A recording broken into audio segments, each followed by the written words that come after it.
നമസ്കാരം. B the പീപ്പിളിൽ എന്നോടൊപ്പം ഇന്ന് രാജേന്ദ്രനുണ്ട്, നീലിമയുണ്ട്, സിജു ഉണ്ട്. ഞങ്ങൾ ഇന്ന് സംസാരിക്കാനിരിക്കുന്നത് രണ്ട് വാർത്തകൾ മുൻനിർത്തിയാണ്. ഒന്ന്, കോൺഗ്രസ് ഹൈക്കമാൻഡിൽ നിന്ന് ഒരു തീർപ്പ് മുസ്ലിം ലീഗിൻ്റെ 3-ാം സീറ്റ് ആവശ്യത്തിൽ ഉണ്ടായിരിക്കുന്നു.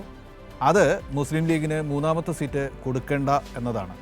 മറ്റൊരു വാർത്ത, തെറി പരാമർശ വിവാദത്തെ തുടർന്ന് സുധാകരനും അതുപോലെ തന്നെ സതീശനും സംയുക്ത വാർത്താ സമ്മേളനം ഇന്ന് ഒഴിവാക്കിയിരിക്കുന്നു.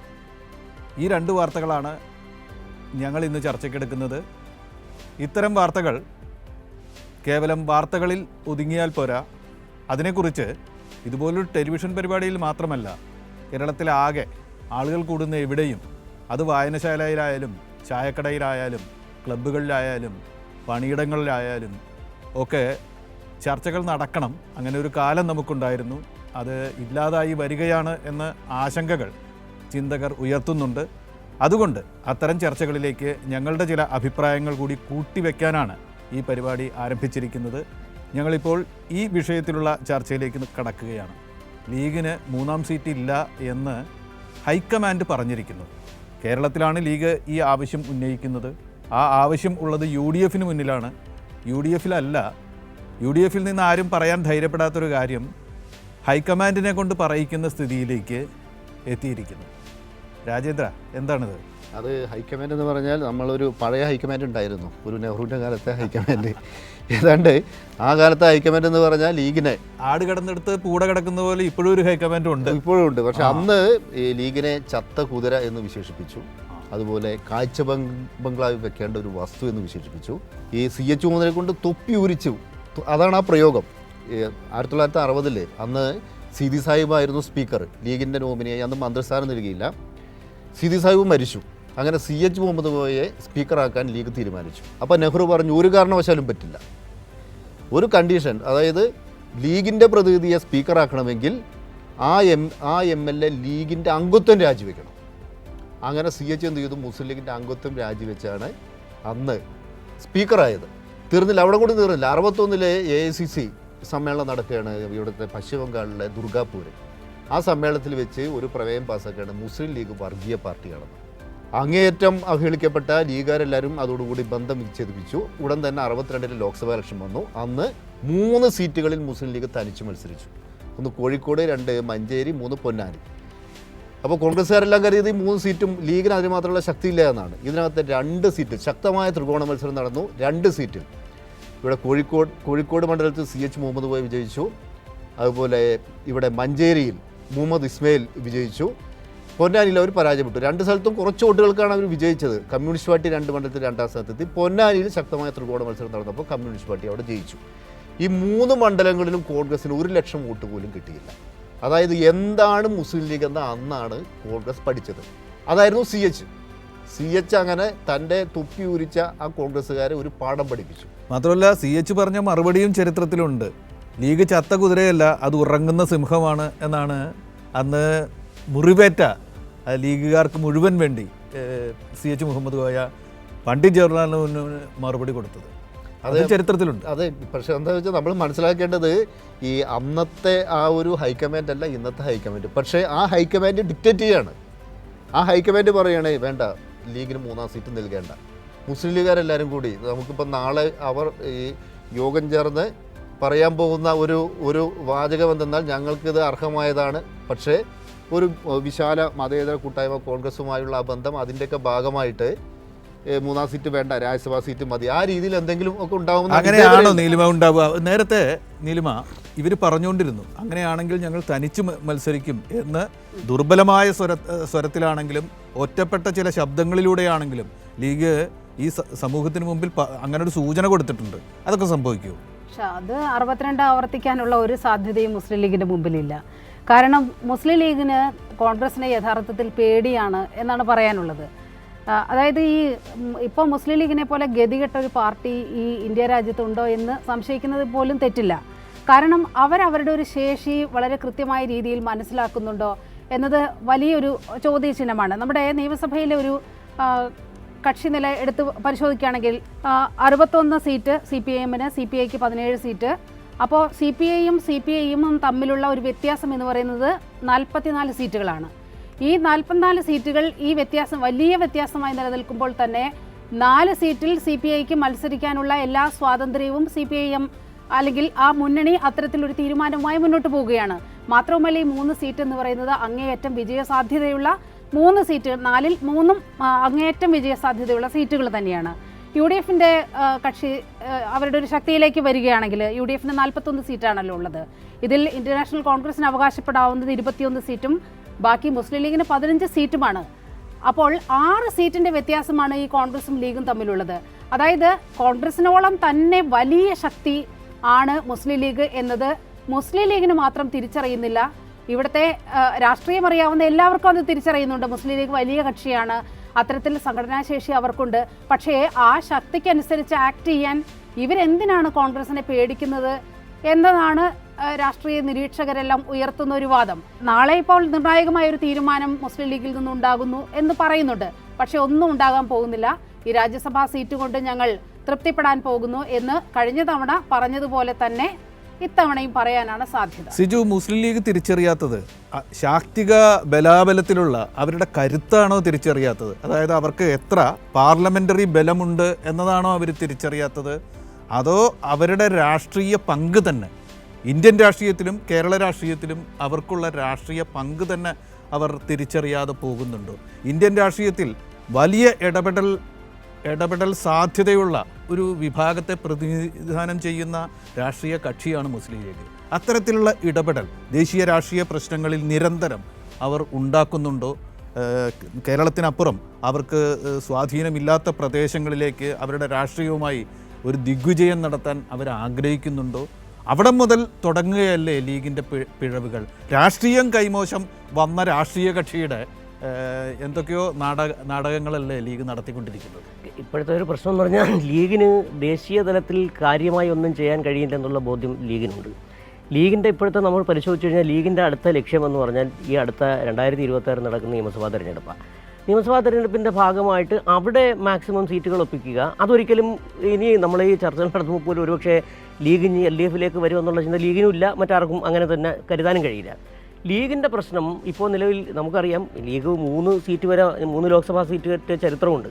പിന്നെ എല്ലാ കാലത്തും ഈ ഔദാര്യം ചെയ്തിട്ടുള്ള പാർട്ടി ലീഗാണ്. നമുക്കറിയാം 95 മറ്റോ ആണെന്ന് തോന്നുന്നു, മറ്റേ ആൻ്റണി മത്സരിച്ചപ്പോഴേക്ക് തിരുവരങ്ങാടി സീറ്റ് കിട്ടും. അത്രയും കോൺഗ്രസിന് പോലും സേഫായിട്ട് ഒരാളിനെ മത്സരിപ്പിക്കാൻ പറ്റിയത് ലീഗിൻ്റെ സീറ്റാണ്. അവിടെ കൊണ്ടു നിർത്തി അവർ ജയിപ്പിക്കുകയും ചെയ്തു. പറഞ്ഞ് ഏറ്റെടുത്ത് കുഞ്ഞാലിക്കുട്ടി എന്ന് പറഞ്ഞിരുന്നു, അത് നടത്തുകയും ചെയ്തു. ഇപ്പോഴും വടക്കൻ കേരളത്തിലെ 8 ലോക്സഭാ മണ്ഡലങ്ങളിലെ നിർണായക ശക്തി എന്ന് പറഞ്ഞാൽ ലീഗ് തന്നെയാണ്. അവിടെ ലീഗ് ഒഴിവാക്കി കോൺഗ്രസ് എന്ന് പറഞ്ഞാൽ കോൺഗ്രസ് ജയിക്കില്ല.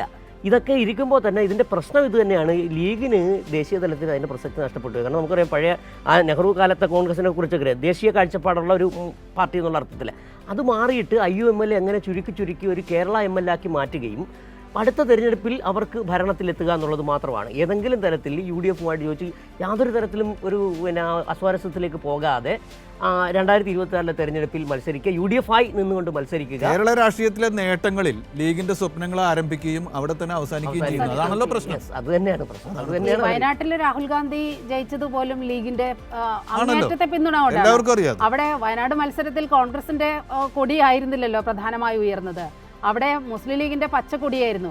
പക്ഷേ അത് കാണിച്ചുകൊണ്ട് ദേശീയ തലത്തിൽ മുസ്ലിം ലീഗിനെ അധിക്ഷേപിക്കുന്ന രീതിയിലേക്ക് കോൺഗ്രസിന്റെ നേതൃത്വം ഉണ്ടാവുകയും ചെയ്തു. പരസ്യമായി പറഞ്ഞില്ലെങ്കിൽ പോലും UP ഇലക്ഷനിലൊക്കെ മുസ്ലിം ലീഗിന്റെ കൊടി അവിടെ ഉണ്ടാകാൻ പാടില്ല, ആ രീതിയിൽ മുസ്ലിം ലീഗിനെ അവരുടെ ഒരു മുന്നണിയിൽ ഉൾപ്പെടുത്തുന്ന ഒരു സമീപനം പോലും ദേശീയ രാഷ്ട്രീയത്തിൽ കോൺഗ്രസ് ചെയ്തില്ല.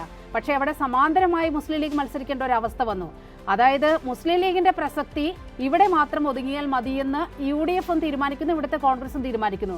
ദേശീയ തലത്തിലേക്ക് അവരെ കൊണ്ടുവരുന്നത് ഒരു തരത്തിൽ വർഗീയ ചേരിതിരിവ്, ആ മൃദു ഹിന്ദുത്വ സമീപനം കോൺഗ്രസ് പുലർത്തുന്നത് കൊണ്ട് അത്തരത്തിൽ ലീഗിനൊരു തൊട്ടുകൂടായ്മ ദേശീയ രാഷ്ട്രീയത്തിലുണ്ട്. ഞാൻ ചോദിച്ച ചോദ്യം ഞാൻ രാജേന്ദ്രനോട് ചോദിക്കുകയാണ്. ദേശീയ തലത്തിൽ തന്നെ ഒരു BJP വിരുദ്ധ വിശാല സഖ്യത്തിന് വേണ്ടി മുൻകൈയെടുക്കേണ്ട ഒരു രാഷ്ട്രീയ കക്ഷിയല്ലേ മുസ്ലിം ലീഗ്? അവരതൊക്കെയാണോ ചെയ്യുന്നത്? പകരം സാദിഖ് അലി തങ്ങൾ ഒരു ക്ഷേത്രാനുകൂല പ്രസ്താവനയുമായിട്ട് രംഗത്ത് വരുന്നൊരു കാഴ്ച പോലും ഒരിക്കലും ലീഗിൽ നിന്നുണ്ടാവുന്ന ആരും പ്രതീക്ഷിക്കാത്തതും ഉണ്ടായി. അപ്പോൾ ഇപ്പോൾ ലീഗ് സിംഹമാണെങ്കിൽ ആ സിംഹം ഉറങ്ങുകയാണോ അതോ ഇടയ്ക്കിടയ്ക്ക് വാലാട്ടി ആരോടെങ്കിലുമൊക്കെ ഇണക്കം കാണിക്കുന്ന സിംഹമായി മാറിയിട്ടുണ്ടോ? സിംഹത്തിന് ചില നേതാക്കൾ മുസ്ലിം ലീഗിലെ ചില നേതാക്കളുണ്ട്. അത് നമ്മൾ കുറേ കാലമായി കണ്ടുവരുന്ന കുറേ സ്ഥിരം മുഖങ്ങളാണ്. അവർക്ക് അധികാരം കിട്ടണം, അതിനപ്പുറത്തുള്ള ഒരു രാഷ്ട്രീയം അവർക്കുണ്ടെന്ന് എനിക്ക് വിശ്വസിക്കാൻ പറ്റില്ല. ഇപ്പോൾ നമ്മൾ സമീപകാലത്തെ ഉദാഹരണങ്ങൾ എടുക്കാം. ഇപ്പോൾ ഒവൈസിയുടെ പാർട്ടി AIMIM, ആ പാർട്ടിയെല്ലാം കഴിഞ്ഞ 10 വർഷക്കാലത്തിനിടയിൽ ഇന്ത്യയിൽ ഒട്ടാകെ വളർന്നു. അവർക്ക് മഹാരാഷ്ട്രയിൽ നിന്നൊരു MP ഉണ്ട്. നമ്മൾ ആലോചിക്കാം, മഹാരാഷ്ട്രയിൽ അവർ തനിച്ച് മത്സരിച്ച് അവർക്കൊരു ലോക്സഭാംഗമുണ്ട്. അതുപോലെ AUDF അസമിലെ ഒരു മുസ്ലിം സ്വത്വബോധം ഉയർത്തിപ്പിടിക്കുന്ന അവിടുത്തെ അതിർത്തി പ്രദേശങ്ങൾക്കുള്ളൊരു പാർട്ടിയാണ്. ആ പാർട്ടി വളരുന്നു. ഈ കുഞ്ഞാലിക്കുട്ടി ലോക്സഭാംഗമാകുന്ന സമയത്ത് പറഞ്ഞിരുന്നത് എന്താ വെച്ചാൽ ദേശീയ തലത്തിൽ എല്ലാം ഇടയിൽ ഒരു ഏകോപനം ഉണ്ടാക്കണം പറഞ്ഞിട്ടാണ് അദ്ദേഹം ദില്ലിയിൽ പോയത്. എന്നിട്ട് എന്താ സംഭവിച്ചെന്ന് അറിയാമോ? ഒത്തുതീർപ്പ് ആരോപണത്തിന് അദ്ദേഹം വിധേയനായി മാത്രമല്ല, ഏറ്റവും നമ്മൾ മനസ്സിലാക്കേണ്ടത് ഈ മുത്തലാഖ് തടയാനെന്ന പേരിൽ ന്യൂനപക്ഷ വിരുദ്ധമായൊരു നിയമം നരേന്ദ്രമോദി സർക്കാർ കൊണ്ടുവന്ന സമയത്ത് ഞാൻ നേരത്തെ പറഞ്ഞ AIMIM-ന്റെ 2 MP-മാരും അതിനെതിരായിട്ട് അവിടെ വോട്ട് ചെയ്തു, ശബ്ദം ഉയർത്തി. കുഞ്ഞാലിക്കുട്ടി അവിടെ ഉണ്ടായിരുന്നില്ല. കുഞ്ഞാലിക്കുട്ടി കല്യാണത്തിൽ പങ്കെടുക്കാൻ വേണ്ടി കേരളത്തിലായിരുന്നു. അതുപോലെ വളരെ പരസ്യമായി വഹാബിന് പുറത്ത് പറയേണ്ടി വന്നു. അവിടെയാണ് പ്രശ്നം. ലീഗിന്റെ രാഷ്ട്രീയം മറക്കുകയും ഈ പറഞ്ഞ പോലെ ആ സിംഹം വാലാട്ടിക്കൊണ്ടിരിക്കുകയും ചെയ്യുന്ന അത് മാത്രമല്ല, ഈ നമ്മള് ഈ ലീഗിന്റെ ചരിത്രം പരിശോധിച്ചാല് ശിവസേന ഈ അതിതീവ്രമായ പ്രാദേശികവാദം ഉയർത്തിപ്പിടിച്ചിരുന്ന കാലത്ത് മുസ്ലിം ലീഗിന്റെ മഹാരാഷ്ട്ര ഘടകം ശിവസേനയായിട്ട് ധാരണ ഉണ്ടാക്കിയിട്ടുണ്ട്. കേരളത്തിൽ നമുക്ക് എല്ലാവർക്കും അറിയാം 1991 അന്ന് കോലീബി സഖ്യമായിരുന്നു. അന്ന് ബേപ്പൂർ മണ്ഡലത്തിലെ മുസ്ലിം ലീഗിന്റെ സ്ഥാനാർത്ഥി ഭാരതീയ വിചാരകേന്ദ്ര നേതാവായ മാധവൻകുട്ടിയായിരുന്നു. ഇതിനകത്ത് ഒരു പ്രശ്നം എനിക്ക് തോന്നുന്നു, കോൺഗ്രസ് കഴിഞ്ഞ കാലങ്ങളിലായിട്ട് എടുത്തിട്ടുള്ള ഒരു മൃദു ഹിന്ദുത്വ നിലപാടുണ്ട്. ആ നിലപാട് ലീഗിനെ തന്നെ സ്വാധീനിച്ചിട്ടുണ്ട്. ദേശീയ തലത്തിൽ കോൺഗ്രസുമായി ചേർന്നുള്ള ഒരു പൊളിറ്റിക്കൽ സമരത്തിനുള്ള സാധ്യതയൊന്നും ഇല്ല എന്ന് ലീഗിനറിയാം, കോൺഗ്രസിനും അറിയാം. അതുകൊണ്ട് ലീഗിനെ അവിടെ ഉയർത്തിക്കൊണ്ടൊരു സഖ്യം ഉണ്ടാക്കിക്കൊണ്ട കാര്യമില്ലെന്ന് ആ തരത്തിൽ തന്നെ അവർ ധാരണയായിട്ട് മുന്നോട്ട് പോവുകയും ചെയ്ത. അങ്ങനെ വന്നപ്പോഴത്തേക്ക് ഒരു പൊളിറ്റിക്കൽ ദേശീയ തലത്തിൽ ഇപ്പം ഒവൈസിയുടെ കേസ് പറഞ്ഞു വരാം, ദേശീയ തലത്തിൽ പൊളിറ്റിക്കൽ ഐഡൻറ്റിറ്റി ഇല്ലാത്തൊരു പാർട്ടിയായി ലീഗിനെ മാറ്റിയതിൽ കോൺഗ്രസിനുണ്ട്. പിന്നെ കോൺഗ്രസ് പല ഘട്ടത്തിലും കൊടുക്കുന്ന നെറേറ്റീവ് ഉണ്ടല്ലോ, ഈ രാജ്യസഭാ കേസൊക്കെ ഇതൊരു സാമുദായിക സന്തുലനത്തിന്റെ പ്രശ്നമാണ്. അതുകൊണ്ട് അതായത് 3 സീറ്റിന്റെ പ്രശ്നം എന്ത് നെറേറ്റീവാണ്? കോൺഗ്രസിനെ നിലനിർത്തുന്നത് മുസ്ലിം ലീഗാണെന്നുള്ളത് ലീഗിനറിയാം, പക്ഷെ അവർ തയ്യാറാകുന്നില്ല എന്നുള്ളതിന്റെ ഒരു പ്രശ്നം. സൗഹൃദ മത്സരം തമ്മിലായിക്കൂടെ എന്ന് സംസ്ഥയുടെ മുഖപത്രത്തിലൂടെ അവർ ചോദിച്ചു. ഇത്തരത്തിൽ എന്തിനാണ് ഇങ്ങനെ ഓച്ചാനിച്ച് നിൽക്കുന്നത്? ഒരു സൗഹൃദ മത്സരം കോൺഗ്രസും ലീഗും തമ്മിലായിക്കൂടെ എന്നൊക്കെ ചോദിക്കുന്ന അവസ്ഥയിലേക്ക് തന്നെ മുസ്ലിം ലീഗിന്റെ അണികൾ എത്തിപ്പെടുന്ന ഒരു സാഹചര്യമുണ്ട്. ഈ യുവാക്കളുടെ പ്രതീക്ഷയാണ് യഥാർത്ഥത്തിൽ അവിടെ ഈ ലീഗ് എന്ന പാർട്ടിയിൽ അറ്റുപോകുന്നത്. കുറേ നേതാക്കൾ ഇങ്ങനെ മുകൾ തട്ടിലിരിക്കുന്നു. കാലാകാലം അവർ തന്നെ നിയമസഭയിലേക്കും അവർ തന്നെ പാർലമെന്റിലേക്കും തിരഞ്ഞെടുക്കപ്പെടുന്നു. ഈ ഒരു സാഹചര്യത്തിൽ മുസ്ലിം യൂത്ത് ലീഗ് പ്രമേയം പാസ്സാക്കേണ്ട ഒരു സ്ഥിതി വന്നു. ഈ 3-ാം സീറ്റിന് വേണ്ടി മുസ്ലിം യൂത്ത് ലീഗ് പ്രമേയം പാസ്സാക്കി. പക്ഷേ ആ പ്രമേയത്തിൽ ഒതുങ്ങുകയാണ്. ആ യുവാക്കൾക്ക് പോലും, യുവശക്തിക്ക് പോലും ലീഗ് നേതൃത്വത്തിനെതിരെ ഒരക്ഷരം പറയാനുള്ള ത്രാണിയില്ല.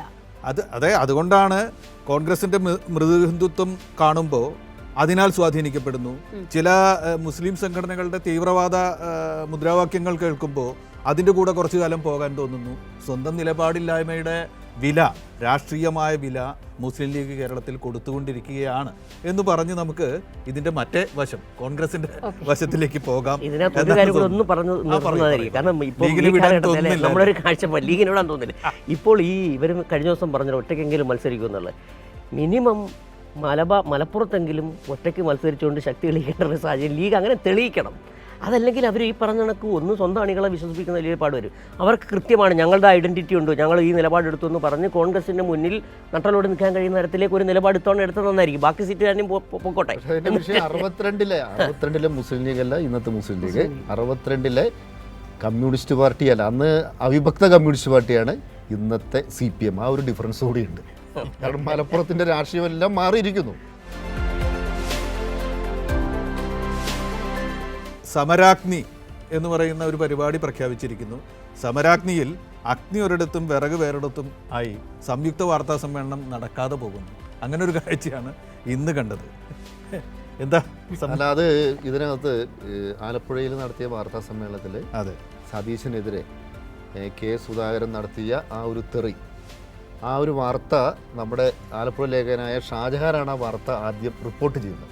അപ്പോൾ ആ സമയത്ത് വെറുതെ ഉണ്ടായിരുന്നു. സുധാകരൻ പറയുന്നുണ്ട് മാധ്യമങ്ങൾ ഉണ്ടാക്കിയത്. അല്ല രസം അതിനകത്ത് ശ്രദ്ധേയമായ ഈ നമ്മൾ കൈരളി ന്യൂസ് ആ വാർത്ത എടുത്തു, അത് എയർ ചെയ്ത് ഏതാണ്ട് ഒരു മണിക്കൂർ കഴിഞ്ഞിട്ടാണ് മറ്റ് ചാനലുകൾ അത് കൊടുക്കുന്നത്. മാത്രമല്ല അവരൊരു പുതിയ, എനിക്ക് തോന്നുന്നു ഒരു പക്ഷേ നമ്മുടെ മലയാള ഭാഷാ പതാകയിൽ പുതിയൊരു വാചകം, ഈ തെറിയെന്നോ അസഭ്യമൊന്നല്ല അവർ പറഞ്ഞിരുന്നത്. കെ സുധാകരൻ നീരസം പ്രകടിപ്പിച്ചു. അതായത് വി ഡി സതീശനെതിരെ കെ സുധാകരൻ്റെ നീരസം നമ്മൾ എന്ന് പറഞ്ഞാൽ അത് പരമാവധി ആ വാർത്ത ആദ്യം തമസ്കരിക്കാൻ നോക്കി. അതെ, പക്ഷെ അത് കൈരളി ചെയ്തു, പിന്നെ മൃദുവാക്കാൻ നോക്കും. പിന്നെ അതെന്താ വെച്ചാൽ നമ്മളിത് ഏറെ ചെയ്തതിൻ്റെ തൊട്ട് പിന്നാലെ സോഷ്യൽ മീഡിയയിൽ മൊത്തം ഇതായിരുന്നു. ആ സമയത്ത് ഇത് കണ്ടില്ലെന്ന് നടിക്കാനാവില്ല. അതുകൊണ്ട് ഇതൊരു തെറിയല്ല, മറിച്ചൊരു നീരസമാണെന്നൊരു വ്യാഖ്യാനം നൽകി. ഈ സോഷ്യൽ മീഡിയ ഉണ്ടായ ഗുണമെന്ന് പറയും, ഇപ്പോൾ മാധ്യമങ്ങൾ ചാനലുകൾ ഉൾപ്പെടെയുള്ളവ ആ സുധാകരൻ പറഞ്ഞ തെറി മ്യൂട്ട് ചെയ്താണ് കേൾപ്പിച്ചത്. സോഷ്യൽ മീഡിയ വന്നുകൊണ്ട് എന്താണ് തെറി എന്നുള്ളത് കൃത്യമായി എഡിറ്റിംഗ് ഇല്ലാതെ കൊടുക്കുകയായിരുന്നു. അത് മാത്രമല്ല, പക്ഷെ ഇത് ഒരു മനുഷ്യൻ അദ്ദേഹത്തിൻ്റെ സഹജമായ സാംസ്കാരിക നിലവാരം വെച്ച് നടത്തിയ ഒരു വാക്ക്, ഒരു പ്രയോഗമായിട്ട് നമുക്ക് കാണാം. അല്ല, ദേഷ്യം വന്നപ്പോൾ അങ്ങനെ പറഞ്ഞു പോയതായിട്ട് കാണാം. പക്ഷെ അതിൻ്റെയൊക്കെ അപ്പുറത്ത് ഈ രണ്ട് നേതാക്കൾ തമ്മിലുള്ള ബന്ധത്തെക്കുറിച്ചൊന്ന് ആലോചിച്ച് നോക്കൂ. ഒരാൾക്ക് മറ്റേയാളോട് തീർത്താൽ തീരാത്ത ദേഷ്യം അല്ലേ, മറ്റേ ആൾക്ക് അതുപോലെ തന്നെ ആ സമ്മേളനത്തിന് പറഞ്ഞ സമയത്തിന് അവിടെ എത്താതിരിക്കുക. ആ നേരത്ത് ചെസ്സിൻ്റെ ഉദ്ഘാടനത്തിനോ മറ്റോ അദ്ദേഹം പോകുന്നു. എന്തൊരു നീരസവും എന്തൊരു ഒരു ഒത്തൊരുമയില്ലായ്മയുമാണ് ഇവർ തമ്മിൽ. അതങ്ങ് പൊട്ടി പുറത്തു വന്നതാണ്, തെറിവാക്കല്ല. അതിന് പുറകിലെ മനോഭാവമാണ് കേരളം ചർച്ച ചെയ്യേണ്ടത്. കോൺഗ്രസ് എന്ന് പറയുന്ന പ്രസ്ഥാനത്തെ നയിക്കുന്ന രണ്ട് നേതാക്കന്മാർ, ഒരു നേതാവേ അതിനെ നയിച്ചുകൂടൂ എന്നൊന്നുമില്ല. ആര് നയിക്കണം, ആരാണ് മൂപ്പനാർ എന്ന തർക്കം, മൂപ്പനാർ എന്ന തർക്കമാണ് കോൺഗ്രസിൽ ഇപ്പോൾ ഉള്ളത്. അതായത് സമരാജ്ഞിയുമായി ബന്ധപ്പെട്ട് ഈ പണപ്പിരിവിന് രസീത് അടിക്കുമല്ലോ, അത്തരത്തിൽ ആ റെസിപ്റ്റിലുള്ളത് കെ സുധാകരൻ നയിക്കുന്ന സമരാഗ്നി എന്നാണ് ഞാൻ മനസ്സിലാക്കിയത്. പക്ഷേ ഈ ആലപ്പുഴയിലെ വാർത്താ സമ്മേളനത്തിൽ സുധാകരൻ ചോദിക്കുന്നുണ്ട്, ഇതിപ്പോൾ എവിടെ എത്തി, ഈ പദയാത്ര ഇപ്പോൾ എവിടം വരെ, ഈ സമരാഗ്നി എവിടം വരെ പിന്നിട്ടു. അപ്പോൾ അടുത്തിരുന്ന ആൾ മറുപടി പറയുന്നുണ്ട് 10 ജില്ലകൾ കഴിഞ്ഞു എന്നൊക്കെ പറയുന്നുണ്ട്. അതായത് യഥാർത്ഥത്തിൽ ഈ KPCC പ്രസിഡന്റിന് ഈ സമരാഗ്നി ഏത് ജില്ലകളിലൂടെ കടന്നു പോകുന്നെന്നോ അതിൻ്റെ അത് എവിടെ എത്തി നിൽക്കുന്നുവെന്നോ ഒരു ധാരണയുമില്ല. യഥാർത്ഥത്തിൽ ഈ സുധാകരൻ്റെ ഈ തെറി പ്രസ്താവന, ഈ തെറി പുറത്തു വന്നപ്പോൾ പൊതുവെ അദ്ദേഹത്തെക്കുറിച്ച് പറയാറുള്ള ഒരു കാര്യമാണ്, അദ്ദേഹത്തിൻ്റെ മനോനില കൂടി പരിശോധിക്കേണ്ടതുണ്ട്. ഇങ്ങനെ ഒരു പൊതുജന മധ്യത്തിൽ ഇത്തരത്തിൽ മാധ്യമങ്ങൾക്ക് മുൻപാകെയൊക്കെ ഇങ്ങനെ പരസ്യമായി ഒരു തെറി പറയണമെങ്കിൽ അദ്ദേഹത്തിൻ്റെ മനോനിലയ്ക്ക് എന്തോ കാര്യമായൊരു തകരാറുണ്ട് എന്ന് മറ്റുള്ളവർ വിമർശിക്കുന്നതിലൊരു കഴമ്പില്ലെന്ന്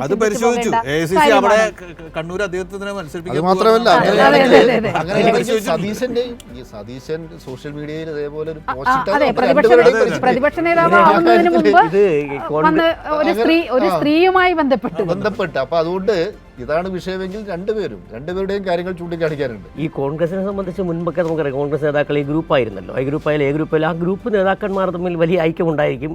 പൊതുവേദികൾ അവരൊരിക്കലും പരസ്പരം തെറി പറയുക അങ്ങനെ പറയാറില്ലായിരുന്നു. ഇവിടെ വന്നപ്പോഴേ എന്താ പറ്റിയത്, ഗ്രൂപ്പുകൾ ഇല്ലാതാക്കി ഞങ്ങൾ പുതിയ കോൺഗ്രസിനെ കൊണ്ടുവരുന്നു എന്ന് പറഞ്ഞ സുധാകരനും സതീശനും പരസ്യമായി തെറി വിളിക്കാണ്. പരസ്യമായ മൈക്ക് തട്ടിപ്പറിച്ച കാര്യങ്ങളൊക്കെ ഓർമ്മയുണ്ടല്ലോ. ഇങ്ങനെ ഒരു തരത്തിൽ ഈ വളരെ കൃത്യമായൊരു മെസ്സേജാണ് കൊടുക്കുന്നത്. കോൺഗ്രസ് ഈ കേരളത്തിലെ സുധാകരനെയും സതീശനെയും വെച്ച് കേരളത്തിലെ കോൺഗ്രസിന് മുന്നോട്ട് പോകാൻ കഴിയില്ല. ഇത് കേരളത്തിൽ കേവലം ഈ എതിർ പാർട്ടികൾക്ക് വേണ്ടി മാത്രമല്ല, ഉള്ളവർക്ക് മാത്രം കൊടുക്കുന്നതല്ല, ആ പാർട്ടിയിലെ യുവാക്കൾക്കും അവിടുത്തെ വിദ്യാർത്ഥി പ്രസ്ഥാനത്തുള്ളവർക്കും ഒക്കെയുള്ള പ്രശ്നം ഇതാണ്. ഇവരെങ്ങനെയാണ് ഈ പാർട്ടിയെ കൊണ്ടുപോകുക എന്ന് കൊടുക്കുന്ന ഒരു നിസ്സാരമായി കാണേണ്ടതല്ല. ഒരു തെറി പറച്ചിലെന്ന് പറഞ്ഞാൽ ഒന്ന് അദ്ദേഹത്തിൻ്റെ NBC പറഞ്ഞ പോലെ അദ്ദേഹത്തിൻ്റെ സാംസ്കാരിക നിലവാരം മാത്രമല്ല, ഇതൊരു തരം ഐക്യമില്ലായ്മയുള്ള ഇവർ എങ്ങനെയാണ് ഈ പ്രസ്ഥാനത്തെ മുന്നോട്ട് കൊണ്ടുപോകുക. ഇത് നേരത്തെ ലീഗുമായിട്ട് കൂട്ടിയിണങ്ങുമ്പോൾ തന്നെ നേരത്തെ നമ്മൾ പറഞ്ഞ പോലെ ലീഗിനൊരു സീറ്റ് കൊടുക്കണമെന്ന് കെ മുരളീധരൻ അടക്കമുള്ളവർ, കെ മുരളീധരൻ പറഞ്ഞ് ഞാൻ വിട്ടുവീഴ്ചയ്ക്ക് തയ്യാറാകുന്നു, കോൺഗ്രസിന് വലിയൊരു വിഭാഗം പറയുന്നു. പക്ഷേ ഇതിനെല്ലാം വിഘാതമായി നിൽക്കുന്നത് സുധാകരനും സതീശനുമാണെന്നുള്ളൊരു വ്യാഖ്യാനം പൊതുവെ മനസ്സിലായി കഴിഞ്ഞു. അത് ബോധ്യപ്പെടുത്തുന്ന രീതിയിൽ അവരുടെ പ്രവർത്തനം. എന്തായാലും കോൺഗ്രസ് അല്ലേ, അതിൽ കോൺഗ്രസ് ഇങ്ങനെ പോയാൽ പോരാ, ഇങ്ങനെ നയിക്കപ്പെട്ടാൽ പോരാ എന്ന അഭിപ്രായമുള്ള കുറച്ച് ആൾക്കാരുണ്ടാവില്ലേ, അവരെന്താണ് എന്നാണ് ഞാൻ ആലോചിക്കുന്നത്. കേരളത്തിലെ കോൺഗ്രസിന്റെ ഈ ഗ്രൂപ്പ് തർക്കങ്ങളെ കുറിച്ച് ചരിത്രം പരിശോധിച്ചു, അത് ഏറ്റവും സങ്കീർണമായത് ഈ കരുണാകരനും ആന്റണിയും തമ്മിലുള്ള തർക്കം. ആന്റണിന് ശേഷം ഉമ്മൻചാണ്ടി. പക്ഷേ അവരുടെ ആ ഒരു തർക്കങ്ങൾക്ക് പിറകിൽ ഒരു നിലപാടുകളുടേതായ വ്യത്യാസം ഉണ്ടായിരുന്നു. ഇപ്പോൾ കോൺഗ്രസ് എങ്ങനെയാണ് ഉണ്ടാകുന്നത്, ആന്റണി കോൺഗ്രസ് ഉണ്ടാകുന്നത് എങ്ങനെയാണ്, ഇന്ദിരാഗാന്ധിയുടെ നിലപാടുകളോട് വിയോജിച്ചു, ഇടതുപക്ഷത്തോടൊപ്പം ചേർന്നു, അതിനുശേഷം മടങ്ങി വന്നു. അവിടെ ഒരു ഇതുണ്ട്, അവർക്കൊരു നിലപാട് ആ കാലത്തുണ്ടായിരുന്നു.